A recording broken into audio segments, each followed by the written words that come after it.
Olá, ouvintes, sejam bem-vindos a mais um UniFaCast, o podcast oficial do melhor centro universitário do Rio de Janeiro. Hoje vamos discutir como a inteligência artificial tem sido usada para disseminar notícias falsas e como isso afeta o nosso campo tanto jurídico, quanto histórico, quanto de civilização. E para bater esse papo com a gente, os convidados são nosso excelente coordenador do curso de Direito, professor Tinoco, e também nosso professor também do mesmo curso, professor Habib, também professor de História. Professores, façam uma pequena apresentação dos senhores e qual é a opinião primordial sobre esse assunto. Primeiro, bom, muito obrigado, João. Obrigado, Geisa. Obrigado à equipe pela recepção, pelo convite. É uma honra imensa estar aqui com o professor Habib. Bom, o tema que vocês enfrentam hoje é um tema central para a humanidade, né? Tratar de inteligência artificial e fake news é algo com o qual nós não podemos deixar de lidar. Sobretudo em razão de um tema que parece que vocês vão enfrentar, e eu acho que é fundamental que enfrentem, que é a questão dos resultados que isso pode gerar em relação à estabilidade democrática, né? A democracia, ela realmente está em crise, e eu penso que tratar desse assunto hoje, associando esse tema à manutenção do regime democrático, é algo essencial e oportuno. Professor Habib. Obrigado, né? Eu sou o professor Habib, o pessoal me conhece aí, trabalha aqui na instituição também. Obrigado pelo convite. O professor Tinoco também é um amigo de longa data aí, uma honra estar dividindo aí com ele esse podcast. E esse assunto para mim também hoje é um assunto importantíssimo, acho que vai ser dorsal para a gente hoje. Como o professor Tinoco falou, muito bem, ele coloca em xeque processos que a gente já tem credibilizado no país de longa data e, de repente, em momentos de crise, começam a serem contestados, além da confusão social que as fake news trazem, né? Rivalidades, divisões de grupo. Então, você traz também processos de credibilidade também, vínculos sociais que começam a entrar em descrédito. Então, vai além da questão do Estado, além da questão da política, mas também vai na questão da cultura, vai na questão dos fundamentos simbólicos, enfim, uma série de impactos tem aí. Isso é muito importante a gente discutir esse tema. Professor, vamos começar introduzindo o assunto. Segundo a Agência Brasil, os conteúdos falsos criados com IA cresceram 308% ao Brasil entre 2024 e 2025. Esse crescimento exponencial representa algum tipo de risco à democracia brasileira como instituição? Bom, primeiramente, João, Geisa, muito obrigado pelo convite, agradeço a toda a equipe que está aqui presente hoje no IFACast, especialmente a presença do meu grande amigo, professor Habib, amigo de longa data. É uma honra, professor, dividir esse espaço com o senhor. Bom, eu vejo que sim, hoje a gente pensa em inteligência artificial não como algo ruim, né? A tecnologia, a inovação sempre é algo bom. No entanto, pensar que a tecnologia pode ser utilizada para outros fins que não o atendimento ao interesse público é motivo de preocupação. Nós temos, recentemente na história, não só nacional, mas também em outros países, a utilização de inteligência artificial, sobretudo grave, a utilização de notícias falsas produzidas a partir de inteligência artificial, manipulando a opinião pública. Isso é realmente um motivo de preocupação. E eu acrescento um dado que me parece também relevante. Nós pensarmos que hoje o sistema representativo está em crise é quase que jogar gasolina na fogueira.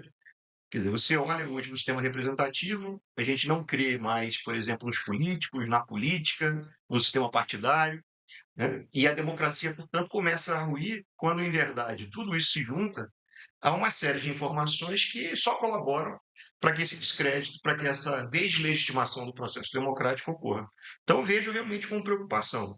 No entanto, preocupação não é desesperança. Entendi. Nós temos instrumentos para enfrentar essa questão. Professor Habib, em outros momentos históricos, essas tecnologias que surgiam, né, nesses momentos também ampliaram a propaganda enganosa?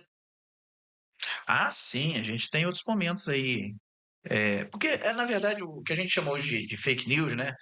Que é a propaganda enganosa que a gente tem, ela sempre acompanhou o desenrolar da humanidade. Quando a tecnologia, principalmente a informação de massa, começa a ser desenvolvida ao longo do tempo, isso vai acontecendo, isso parece que vem junto, né?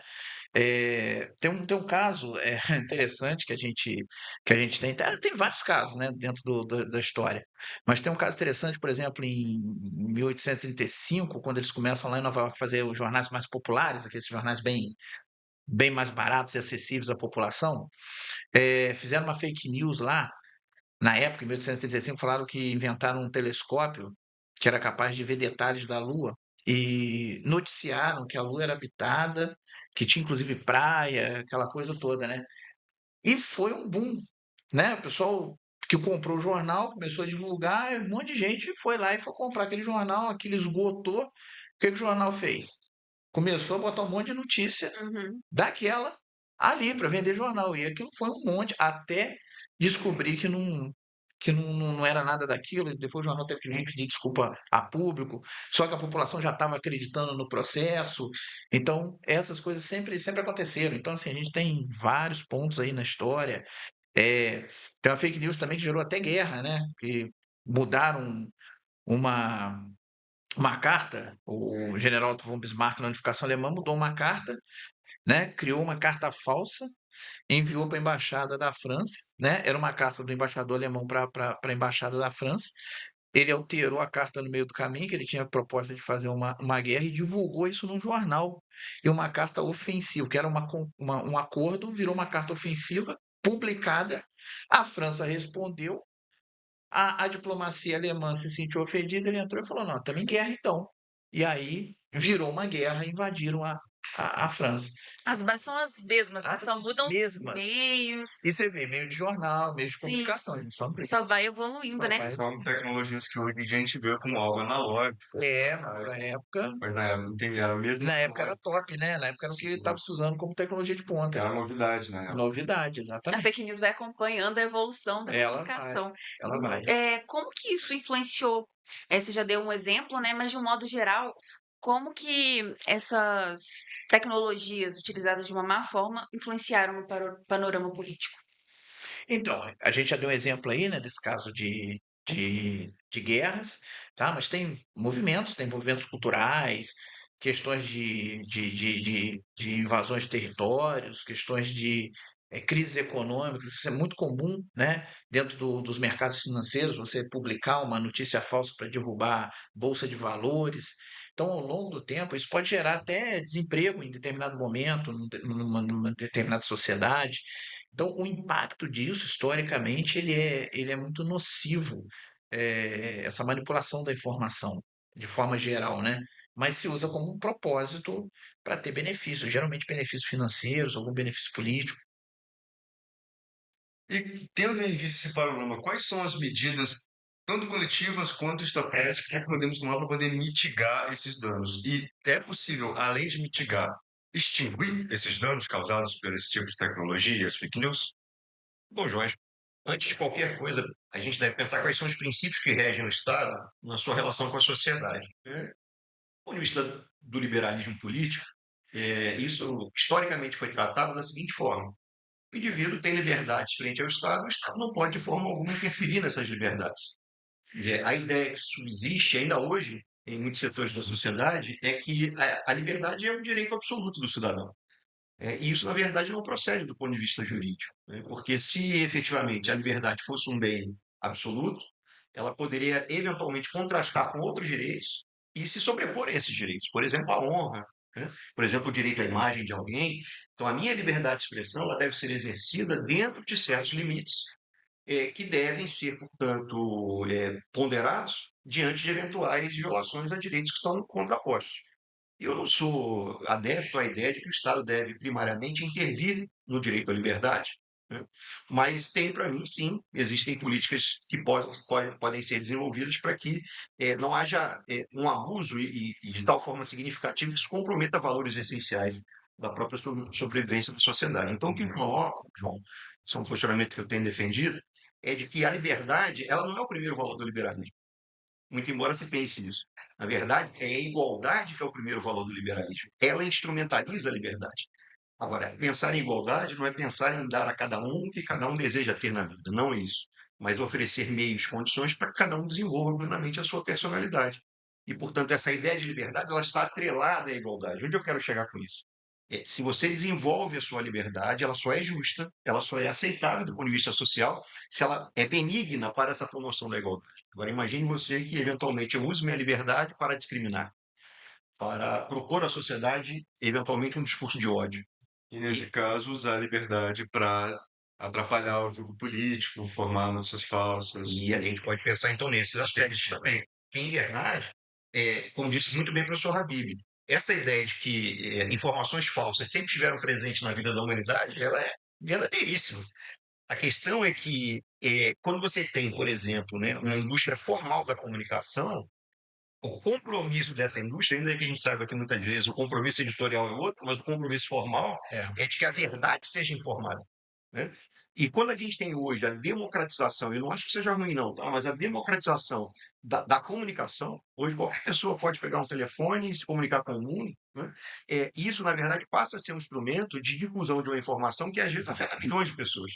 E, portanto, do ponto de vista estatal, intervir primariamente nisso me parece um risco, mas a existência de controles. E aí a gente entra num tema, Gabi, tenho certeza que você vai enfrentar isso já já, no tema, por exemplo, de como a gente lida com o poder das big techs. Porque hoje, quando a gente fala numa sociedade pós-industrial, a grande riqueza não está nas máquinas, ou na sociedade industrial. A riqueza está na informação. E a informação pode ser utilizada assim, os algoritmos estão aí para provar isso, pode ser utilizada para manipular pessoas e destinos. Então, essa realmente é uma grande E, preocupação. e tem um ponto importante, né, Edmond, que você falou, você tocou aí, eu estava pensando aqui, que é a origem da fake news, né? Porque a fake news ela tem uma origem no universo particular, ou seja, alguém pode divulgar isso nas redes, ou você também tem uma fake news promovida pelo Estado, Perfeito. né? Os agentes públicos podem promover por alguma situação uma fake news para gerar algum efeito, né? E aí essa questão da liberdade passa a ser uma coisa muito mais complexa para a gente poder entender. Talvez, pensando assim nos contrapontos que você está falando, uma coisa interessante é o letramento digital. A gente tem que avançar bastante nessa questão da educação digital e do letramento digital também, que é um contraponto, né? Uma saída para não restringir o processo de liberdade, o processo de igualdade, mas exercer melhor esse processo também, né? Sem dúvida, sem dúvida. Entendo que, Habib, a tua posição é fundamental nesse aspecto, porque a ideia da educação como elemento defensivo da sociedade é essencial. Porque se você tem a formação e a informação, você sabe resistir, eventualmente, a esse tipo de investida. Sim. Então, por exemplo, nós comentávamos que, parentes próximos acabam propagando informações que são falsas, verdadeiramente, de forma indistinta, como se aquilo fosse verdadeiro, e influenciando muitos elementos importantes da sociedade, inclusive o jogo político.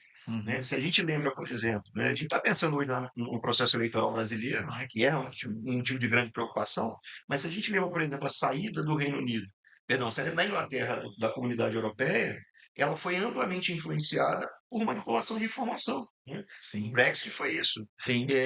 A própria eleição norte-americana de 2016 usou algoritmos para chegar a pessoas que estavam em dúvida sobre em quem votar.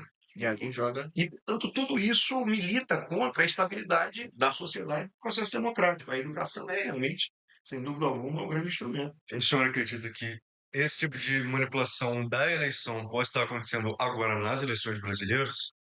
João, é muito difícil a gente fazer esse tipo de afirmação, Sim, mas eu quero crer que isso é plenamente possível, entendi. porque os instrumentos estão dados, o jogo está sendo jogado. E, eventualmente, quem tem domínio sobre a tecnologia entende que vai perder o jogo. Você tem um processo histórico, né, de utilização desse processo. Então, há uma tendência, Essa é a tendência. né, as pessoas fazerem. E uma questão que é relevante, né? Até que ponto, por exemplo, o Estado vai poder atuar preditivamente? Porque, veja, se a gente fala que a ideia da liberdade é a ideia de que o Estado não intervém na autonomia privada, eu, como cidadão, em tese, tenho a minha liberdade de expressão que deve ser, né, resguardada sem a intervenção do Estado, isso é mais fácil de controlar. Porque, na verdade, quando a mentira tem rosto, fica muito mais fácil de responsabilizar. Né? O problema é quando ela não tem. E isso, na verdade, uma inverdade difundida é muito mais difícil de ser resistida do que uma inverdade que tem rosto, porque tem autonomia de vontade presente ali. Então, me parece que hoje, né, no processo eleitoral, essa difusão chega a ser muito preocupante. Os tribunais eleitorais, no caso do Tribunal Superior Eleitoral, vai lidar com esse potencial risco, né? Porque eu diria até que é um iminente risco. Eminente risco. Sobre esse caso que tanto o professor Rabino explicou quanto o professor Tinoco, usando como base o que o senhor tinha dito sobre a questão do general Bismarck.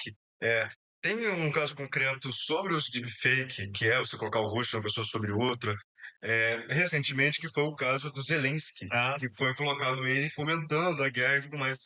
O uso mal intencionado da IA, ele pode ser usado também por autoridades de outras nações para causar dano a nações rivais, desestabilizando ela internamente com essa disseminação de notícias falsas? acredito que sim, né? Porque se a gente pensar do ponto de vista estratégico, ético estratégico, a gente sabe que os países seguem condutas internacionais, leis internacionais, mas nem sempre, né, os estados acabam cumprindo os processos e tal. Então, como teve o caso do Zelensky aí, que foi o caso da rendição, né? Uma das imagens que aparece difundida aí, dos vídeos que aparece dele, é ele pedindo para a população se render à Rússia, né? E muita gente acreditou nesse processo aí que estava acontecendo isso mesmo, ia favorecer a Rússia. E um dos motivos que vai descobrir na época, né, é porque tinha algumas imperfeições no vídeo, o pessoal foi lá no Instagram, no site oficial, ele não estava no site oficial, depois ele vem e desmente, né? Então, isso é passível de acontecer, isso é parte da história recente, né? Então, acredito que, de uma forma não oficial, evidentemente, os estados podem gerar algum tipo de situação dessa para poder ter vantagem em algum tipo de situação, principalmente em situação de guerra, né? Mas não só de situação de guerra, também de estabilizar a economia de um país. Então, isso existe a possibilidade, né? Até porque aí o Tinoco já é mais da área, né? Talvez até seja muito difícil para os tribunais internacionais também poderem auditar isso, poder julgar esse processo, porque eu acho que está, hoje em dia, eu acho que está até mais difícil você identificar o que que é uma imagem fake news, o que que é um vídeo que é fake, né? A tecnologia também está trazendo mais realidade no processo, né? E a gente cai depois em situações que são complicadas socialmente, mas eu acredito que possa haver sim, é um instrumento possível de, né? Você discutir uma ética do ponto de vista internacional falando de guerra, né? E aí a gente volta à questão, né? De fato, há que se ter um olhar cuidadoso sobre essa questão do uso das tecnologias que militam contra valores fundamentais da humanidade. Sim, sim, sim. Isso é um ponto pacífico.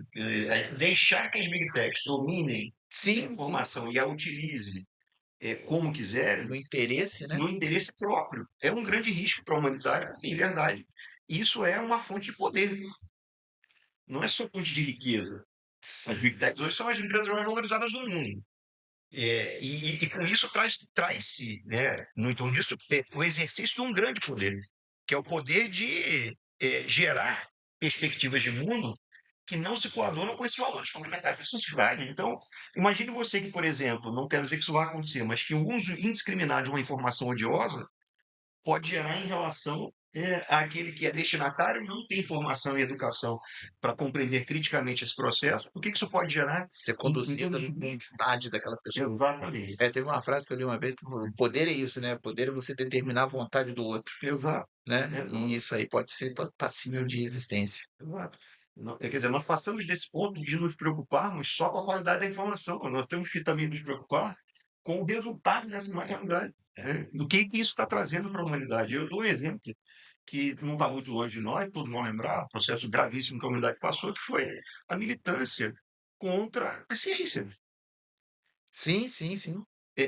Essa semana, Recente. eu estava ouvindo o noticiário e no Rio de Janeiro a prefeitura prorrogou por tempo indeterminado a vacinação dos grupos vulneráveis à gripe. Por quê? Porque somente um terço daquele grupo vulnerável se vacinou. Quando, em verdade, historicamente, a gente pensava em vacinação como algo corriqueiro. Os pais não deixavam de levar seus filhos para se vacinar.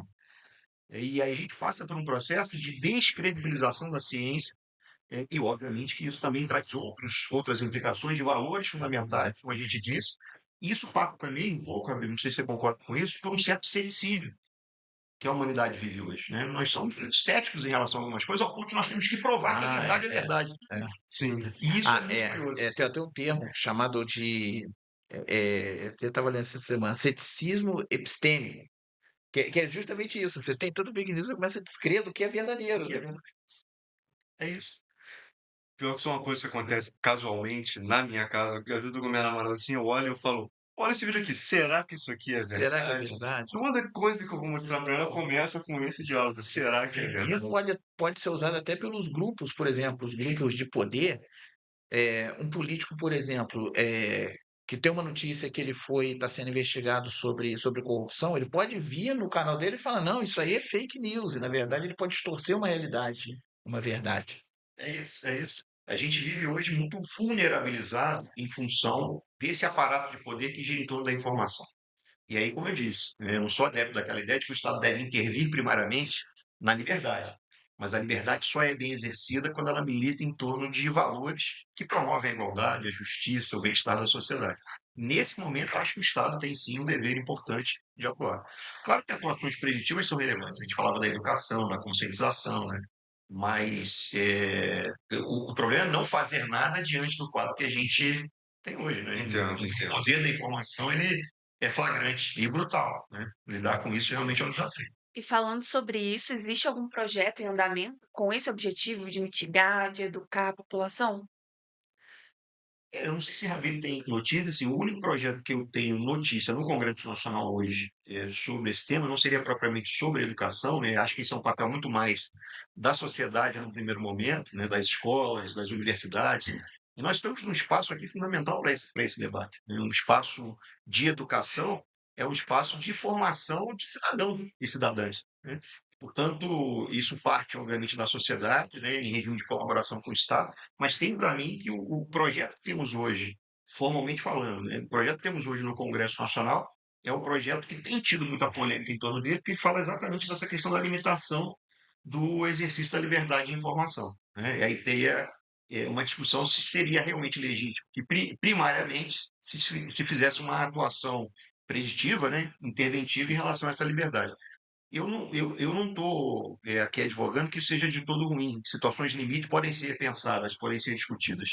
Mas penso que, de fato, né, um olhar cuidadoso sobre a atuação das Big Tech, sobre a responsabilização delas, talvez seja um bom instrumento. Sabe? Vocês perguntaram sobre alguma coisa que se pode fazer em relação a isso. Então, responsabilizar a Big Tech, porque ela é veículo. Né? Em verdade, quando eu, como usuário de uma rede social, veiculo uma informação falsa e gero lesão a uma série de pessoas, alguém colaborou comigo para que eu chegasse a esse resultado. Foi o meio, né, pra O meio. E esse meio é o grande peso, é o grande instrumento. Se você responsabiliza o autor, é justo. Mas se você responsabiliza quem viabiliza para ele o veículo, é tão justo quanto. sim. Ele é coautor desse processo de desinformação e de geração de resultado. Então vejo que, claro, que é um elemento político aí, de nós conseguirmos num país que é de terceiro mundo, né, que lida com o capital hoje de uma forma subserviente, né? A gente não quer que as big techs saiam daqui, né, que o capital internacional deixe de ser investido no país, né? Então a gente acaba cedendo numa série de espaços. Mas pensar essa questão hoje com esse olhar crítico me parece fundamental. Limitar o poder das big techs não é limitar a liberdade, é limitar o uso de um meio indiscriminado para a desinformação. Isso, sim. É, é polêmico, né? Mas a gente tem que pensar criticamente esse processo, né? Uhum.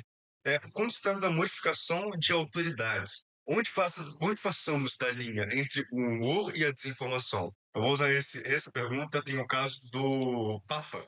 Há um bom tempo, até antes de ser uma discussão política propriamente, fizeram algumas imagens do Papa, falecido Papa, inclusive, com roupas de streetwear, assim, casaco, correntes e óculos, estilosos. Mas onde a gente passa da linha entre fazer uma piada com uma figura pública, igual já existia antes nas chaves, etc., e a desinformação que passe algo perigoso e nocivo para a nossa cidadania? E destacando também o que a gente estava falando antes, que hoje em dia está ficando cada vez mais difícil de distinguir, né, o que é real e o que é fake. É verdade, perfeitamente. Então, eu acho que nesse ponto aí, você usou um exemplo interessante, que foi pegar a imagem do Papa e colocar ele com aqueles casacos, como é que chama? O fluff, que é o Puffer. puffer. Colocar o puffer, tem outras imagens dele. Eu acho que a gente até, de uma certa forma, no meu ponto de vista, já tocou até um pouco no assunto, que é essa coisa que o Tinoco falou, você começa a descredibilizar, né? Porque você começa a pensar assim, pô, mas é possível o Papa usar um casaco assim no momento que ele não está, em algum momento, né? Aí você olha na primeira vez, é verdade, não é verdade? Eu não estou na Itália, eu não conheço ninguém lá, ninguém. Como é que eu consigo averiguar essa verdade?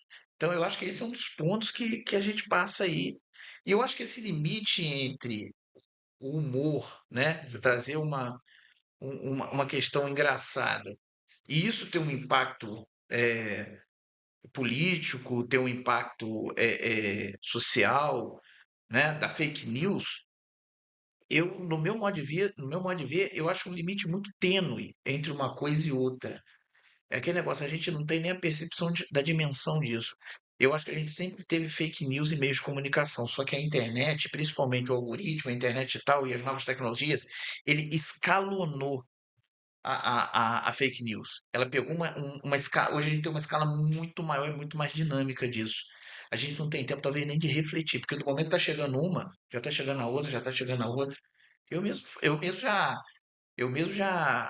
já repostei fake news achando que era verdade. Depois entrei para pedir desculpa pro grupo, tive que apagar no meu Instagram e ir lá pedir desculpa porque não era aquilo, porque às vezes não tem tempo nem da reflexão do processo da pesquisa. Por isso a questão da educação digital eu acho importante até da gente até desacelerar um pouco na hora da gente repostar as coisas. A gente tá numa sociedade muito imediatista, a gente quer muito o agora. Eu sei que isso é uma característica nossa e eu acho até em alguns pontos importantes. Mas eu acho que o momento da reflexão, para você saber se aquilo é uma fake news, se não é, qual o impacto que o Tinoco falou, qual é a consequência dessa informação, eu acho que isso é uma coisa importante para ser pensado em quem cria esse conteúdo, né? Quem vai divulgar esse conteúdo. Às vezes é engraçado naquele momento, mas depois que você publicou, você não tem o menor controle da dimensão daquilo, E todo o né? fluxo de informação parece que é feito justamente para se propagar ainda mais, né? Porque, como você disse, a gente não tem tempo. A gente acabou de ver uma coisa, já está vendo Já outra, tá não deu vendo tempo de outro. absorver, você já repostou, já E compartilhou. aí você repostando, o algoritmo já vai lá, já falou, opa, isso aqui tá todo mundo repostando. Então Sim. já vai botando mais para rodar na telinha da galera. Então, assim, tudo ajuda, né? Agora falando outro caso prático também, e sobre isso já foi até que bem reiterado aqui anteriormente nessa nossa conversa, que é o caso do Joe Biden, com a sua voz para um lado, onde ele desencoraja eleitores, foi na época da eleição americana, a última que teve, não lembro com certeza, mas houve um vídeo com ele também, feito tal qual o Zelensky, e ele falava, desencorajando eleitores, soltando ofensas, desmedidas, até usando existe um estigma no Joe Biden que ele é um homem muito idoso. Então usaram essa questão que já falam normalmente, usaram e exageraram aquilo no vídeo, então tomaram uma verdade e exageraram ela para uma mentira que é prejudicial à eleição. Qual é o nível de ameaça que isso representa agora e para o futuro da democracia? Bom, a grande prova de que é um risco é o que aconteceu. Você acaba de relatar um fato que ocorreu, né? Nós não estamos aqui discutindo uma hipótese. Sim. Estamos discutindo um fato. E você reproduzir imagem e voz hoje, com a tecnologia que se tem, é a coisa mais fácil do mundo, né? Então, você colocar um cidadão que é um ex-candidato, que ele era candidato à presidência em 2020, por causa da idade, né? Estava sendo retirado do processo por causa da idade, que ele não aguentaria o processo eleitoral e um próximo mandato. Aí a Kamala Harris acaba assumindo a posição de destaque na chapa. E aí colocar um cidadão que é idoso, que já está sob questionamento público, falando algo, né, que não parece tão absurdo, vote em fulano ou não vote em fulano, isso é algo que para o eleitor comum parece algo natural. Então, aquela questão que a gente falava de a falta de informação, a falta de o ceticismo, né? A falta de crítica em relação àquilo que a gente tem à mão e compartilha. Tudo isso é risco para a democracia. Uhum. Porque, em verdade, a grande diferença entre o que a imprensa tradicional faz quando erra, né, e o que uma fake news propaganda faz, a grande diferença entre isso e outro é que esse aqui você trata de uma empresa que tem lá um dever subjetivo de verdade e que, se ela fizer algo que realmente descredibiliza a atuação dela, ela está morta. Talvez seja mais identificável, né? Mais identificável e mais, eu diria, autocontrolável. É, Existe um por autocontrole. ser, né, ser mais fácil de identificar. É isso, você pega jornais, né, de grande circulação, né, a Folha de São Paulo tem um ombudsman, né, que é o cara que é um cara contratado para criticar o processo de editorial da empresa. Quer dizer, ele é um terceiro que recebe da comunidade informação dizendo, ó, essa informação não procede, é preciso ser corrigida. Quer dizer, onde tem essa linha de autocontrole na ampla divulgação de informações que a gente tem hoje? Tem isso. Então, esse é realmente um risco. E aí é aquilo que a gente falava, Ramiro. Só para finalizar, é aquilo que a gente falava em relação ao ceticismo. Hum, As pessoas perderam a capacidade, claro que eu não estou generalizando, mas enfim, é um risco essa perda da capacidade de reflexão, de crítica em relação a conteúdos que são veiculados de forma indiscriminada. Eu te confesso assim, que antes de qualquer coisa, eu não compartilho, né?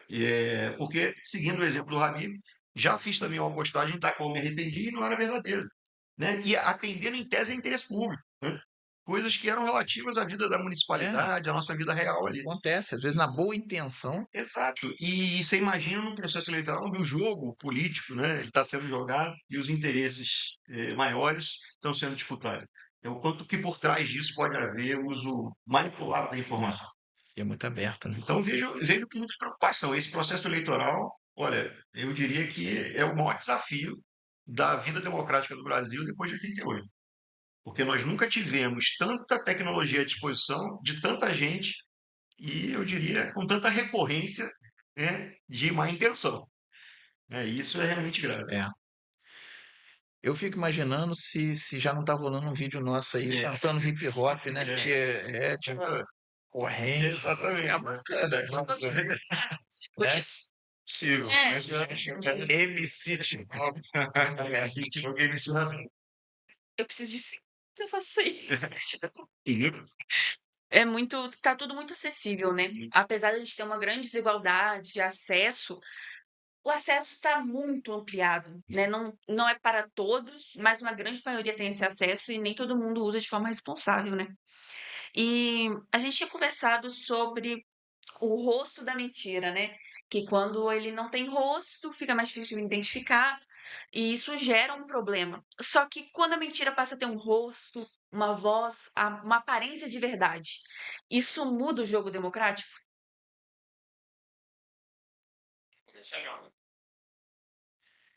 É um tema complexo. É bem interessante. Eu acho, se a gente consegue identificar esse rosto, eu acho que a responsabilidade fica muito maior da sociedade sobre a divulgação desse resultado. Porque se a gente identifica o rosto e não age de alguma forma sobre esse processo, a gente acaba, enquanto sociedade, normatizando isso E normalizando. e normalizando um processo danoso na própria sociedade.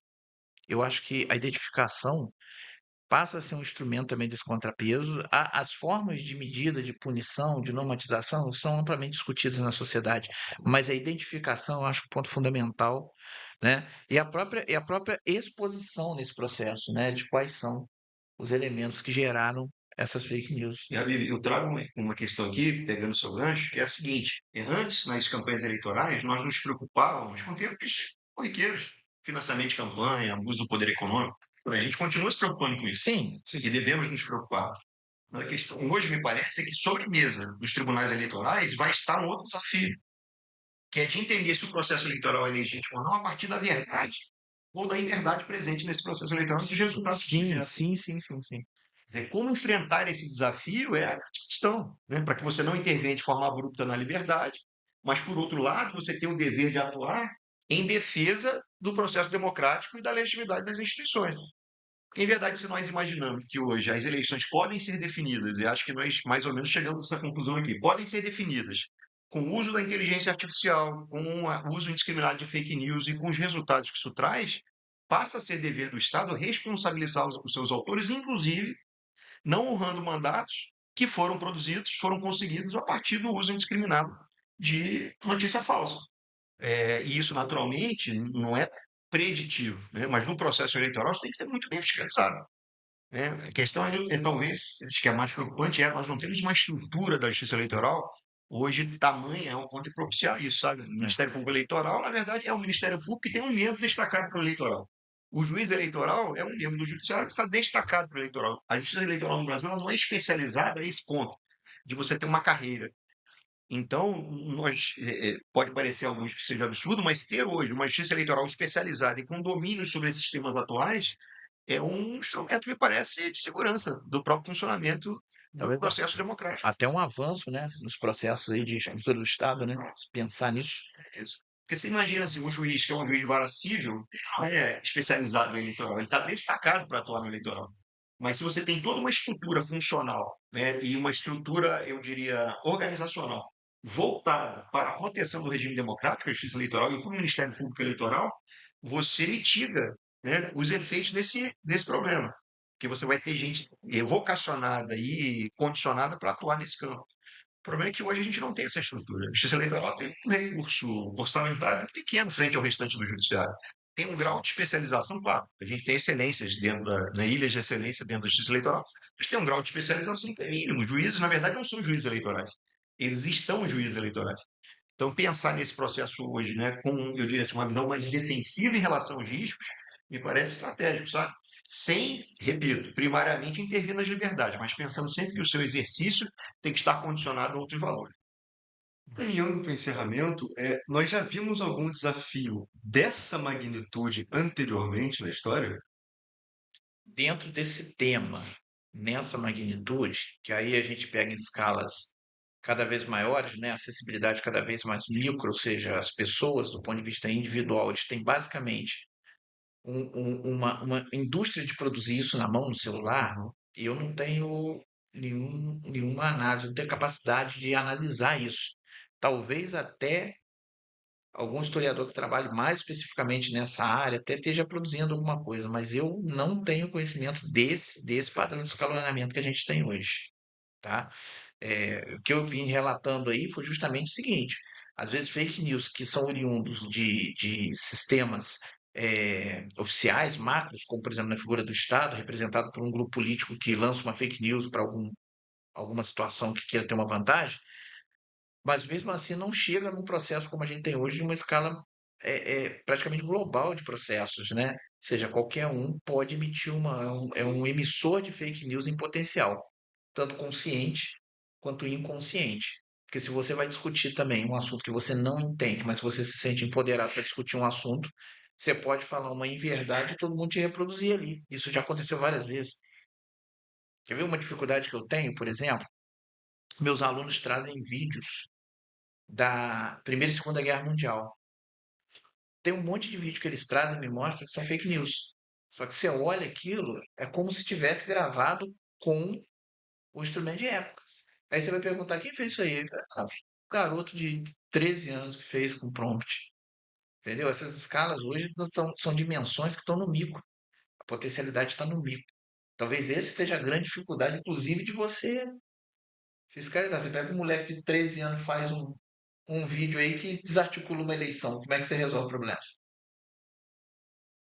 Né? Então, assim, eu não conheço nessa escala, eu não conheço ainda não. Historicamente, A né? máquina de propaganda do Estado sempre existiu, né? E era do Estado, né? É do Estado, né? Você tem. Né?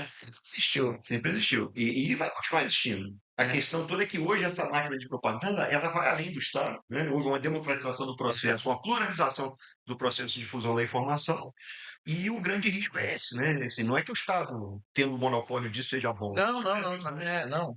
Isso sempre aconteceu. O problema hoje é que não se tem mais controle É como e lidar. capacidade de fiscalização desse tipo de propagação. Né? E o mal que isso pode trazer é imponderável. Né? Então, é aquilo que, quando teve aqui o professor e ministro aposentado do Supremo, Roberto Barroso, disse: quando você fala uma mentira para 4 pessoas e elas se utilizam daquela mentira para, né, se causar algum mal, isso tem um grande peso.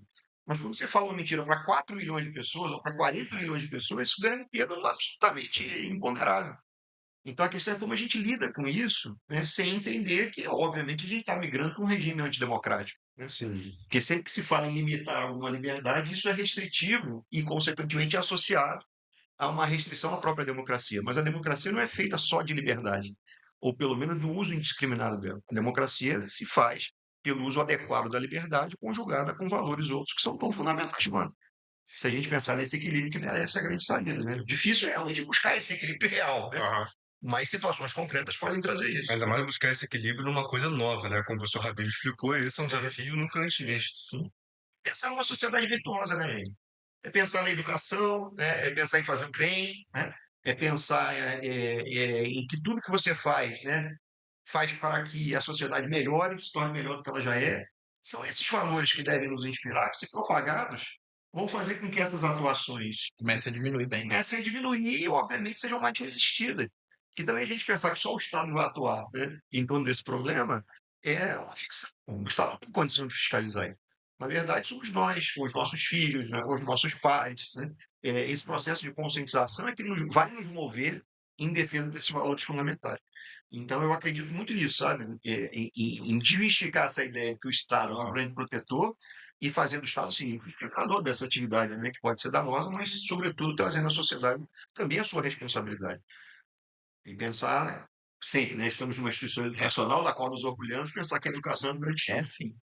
Ótima mensagem final. É um tema bem complexo, né? Cheio de nuances, linhas muito tênues, e deve continuar sendo discutido, porque ele é muito relevante e pode realmente mudar o curso, assim, do mundo. Professores, muito obrigada pela presença de vocês, pela disponibilidade, para bater esse papo com a gente, super denso, super importante, né? Acho que a gente aprendeu bastante hoje. Muito obrigada por terem assistido esse episódio. Estaremos aguardando vocês no próximo NufaCast. Muito obrigado. Muito obrigado.